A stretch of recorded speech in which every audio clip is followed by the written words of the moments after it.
Hey everyone, Tim Schofield here, and Samsung just sent over the all-new Galaxy Book 2 Pro 360. They have an all-new lineup of Galaxy Book laptops. These are up for pre-order now, so they're not even out yet. Samsung's offering a lot if you do decide to pre-order one of these laptops. For this one, you get a free 32-inch curved gaming monitor. They even offer trade-in value to bring down the price of the Galaxy Books. Now, I will go ahead and link to that pre-order down below. Anyways, let's take a look at the Galaxy Book 2 Pro 360. It has a Super AMOLED display, the latest 12th gen Intel processors. It even comes with an S Pen as well. So we're going to take a look what comes in the box very quickly and then get some hands-on with this brand new laptop from Samsung. Let's get started. Opening up the Galaxy Book 2 Pro 360, we have our laptop here, and on the right side is the charging brick. Fairly small, smaller than I expected. This is a 65 watt charging brick charged via USB Type-C. I'm sure the cable's underneath the laptop. But again, you can use this brick and cable to charge your other Samsung Galaxy devices. You can even take advantage of the fast charging they have on their phones. Moving along, as expected, underneath the laptop is that charging cable USB Type-C to USB Type-C, white to match the charging brick. You also have, looks like just a quick booklet, quick start guide, safety information, and check it out, it also comes with an S Pen. So yes, this does have a touch screen. Of course, it being a 360 laptop that folds into a tablet, an S Pen will be great to take full advantage of.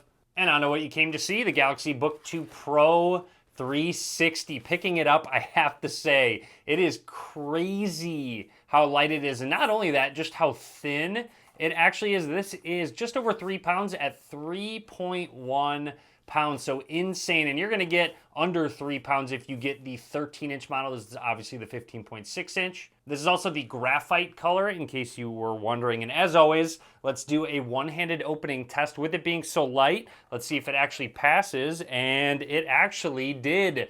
Very easy to open with one hand. The bottom didn't even raise up off the desk, so that's great to see. Now let's go ahead and power it on for the first time. And I'm going to take a close look at the hardware while it boots up.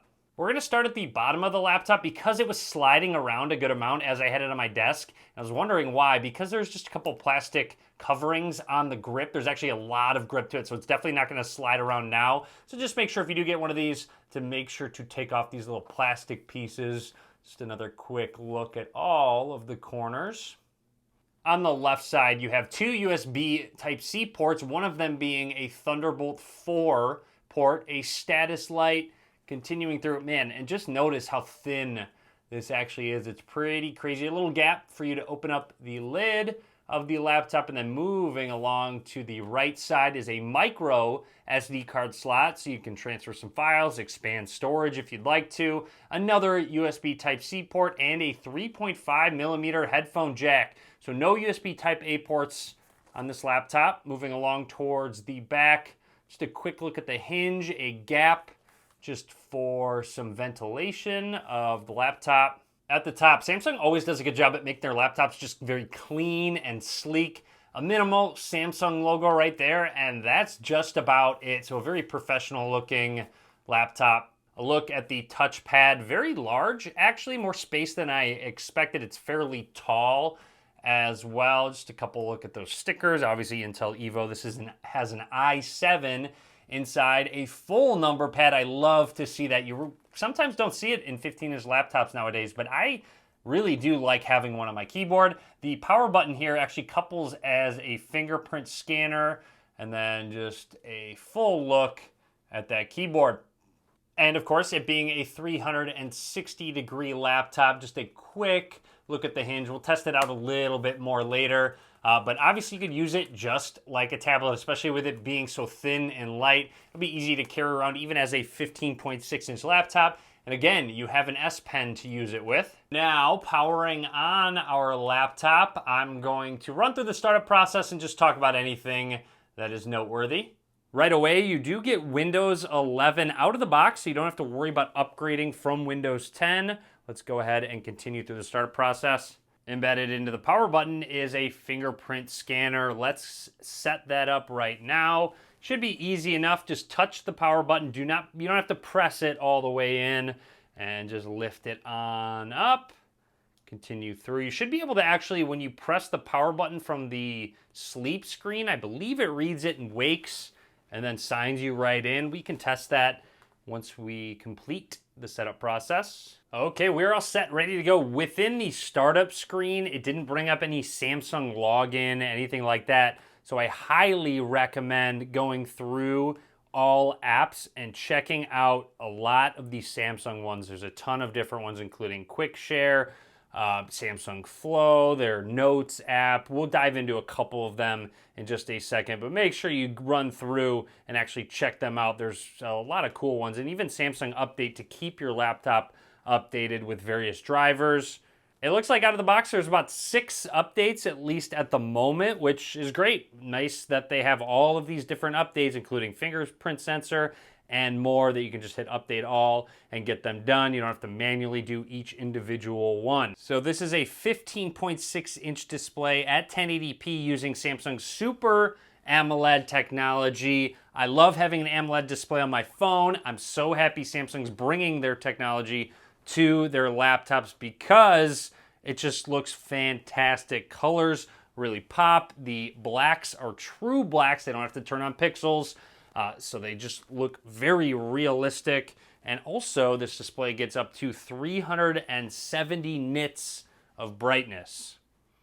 And a quick example of that AMOLED in action with those true blacks, but also worth mentioning that the bezels are very minimal. It looks really clean on the Galaxy Book 2 Pro. Samsung even offers a live wallpapers app to take full advantage of this really gorgeous display. Highly recommend checking it out with dynamic wallpapers or just wallpapers down here. So with dynamic ones, it will actually refresh your wallpaper. Looks like it says next image every 2 weeks. Let's load one up. There's a lot you can change with this live wallpaper app, including how often it changes up to a week, all the way down to a minute, shuffle them, weather effects, and have it match a specific light or dark mode. Minimizing it. There's just one of the wallpapers that got applied with the landscape. Anyways, without really going into it too much, I want to talk about the hinge.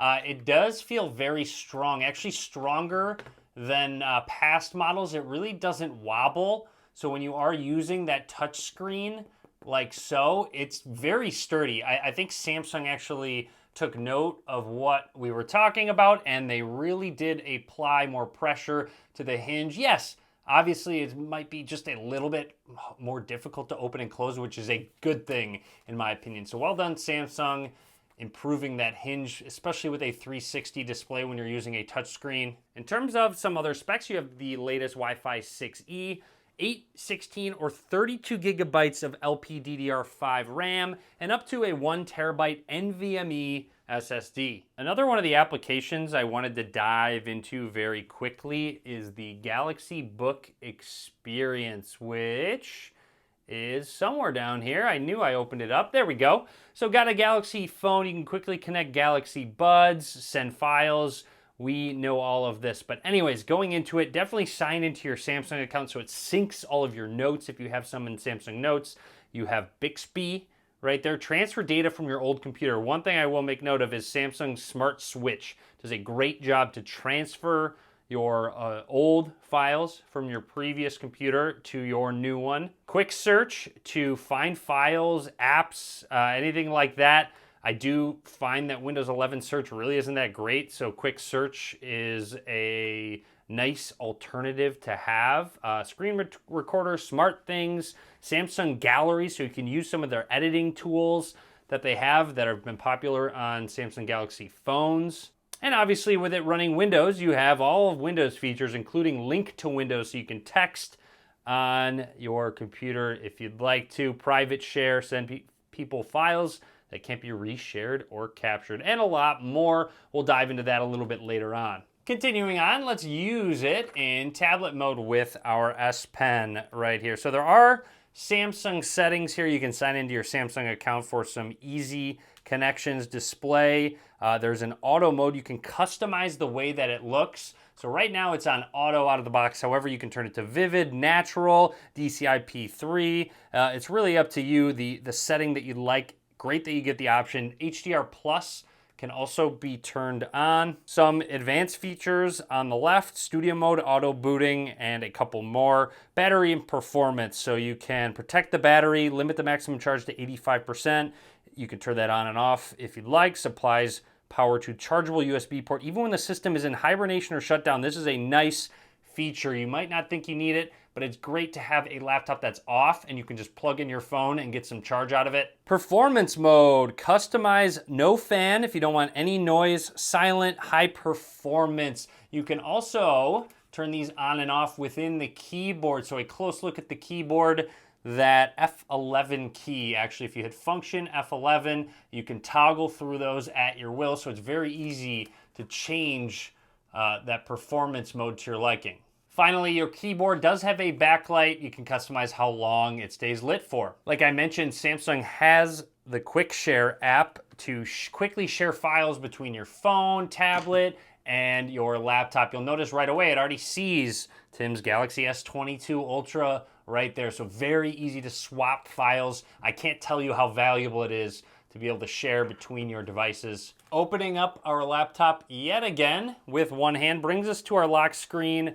Let's go ahead and test that fingerprint scanner. Just setting our pointer finger down unlocks our device right away as expected. Now with it open, I'm going to actually put it to sleep. So with it asleep, I'm going to press the button with the fingerprint that I registered and see what actually happens. I believe it should register my fingerprint. There you go. It actually just unlocked the computer right away. Didn't even go to the lock screen. Just brought me straight to my desktop. Love to see it. Very quick and accurate. Something else to mention about the trackpad. It's very precise when going back and forth. It's large enough to go across the entire screen, but it does have a lot of clickiness to it.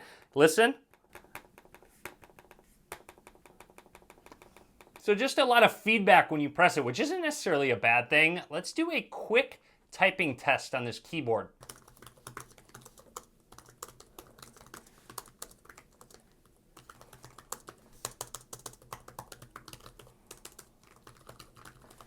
After doing that typing test, I really like the feedback that the keyboard gives. I like the sound that it makes when I press it as well. Well done, Samsung. So anyways, that's everything we're going to talk about for now with the Samsung Galaxy Book 2 Pro 360. Drop a comment. Let me know what you think. Let me know what else you want to see with this laptop. Be sure to subscribe as well. A lot more content coming soon. And as always, thanks for watching.